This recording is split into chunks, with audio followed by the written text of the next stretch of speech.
shehu zikan mahaifina hawan tsewa da diyar zuwa ke a cikin wale ya yi yara ai ba wani zo cikin wale ya yi yara ba ne ba ta yi kamar zo ga fashe mai zane ta yi mai a cikin wale ya yi yara ba ne ba ta yi ba wani zo ga fashe malar shi shehin mutum ne kyakkyawa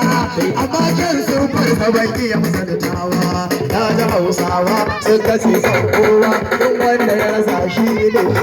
jabi shehu ta cikin wale ya yi rabani wallahi ba wani so kamar shehu ko zamanin sa shehu kyakkyawa shehu mai ilimi shi ya wuce kowa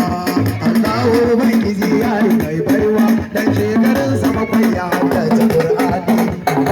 a cikin wani yayi na rabbani wallahi ba wani zo kamar so bakin ilimi na kansar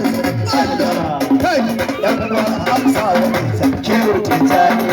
cewa tijani amsa cewa dan ba amsa cewa amsa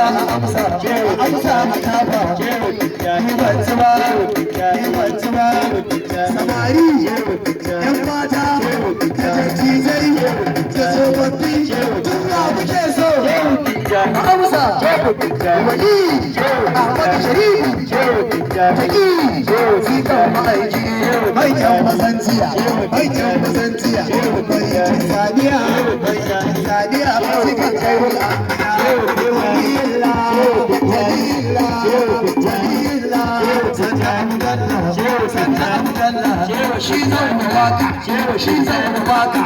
bai jami saka rubuta mawarka tuka mu mika san zo mu karba ahmad sharifu kyauta mu taimakon ilimi da ɗaukar farin Allah ahmadu da zahiri ala duk yawa wajen sanin Allah babban su mai shayar da san shehu tijjani shehu ƙarfin waliyai na rabbani wallahi ba gwarzo kamar shehu ba barhamu shiga masani na rabbani shehu in ya zaɓi kun shehu tijjani na rabbani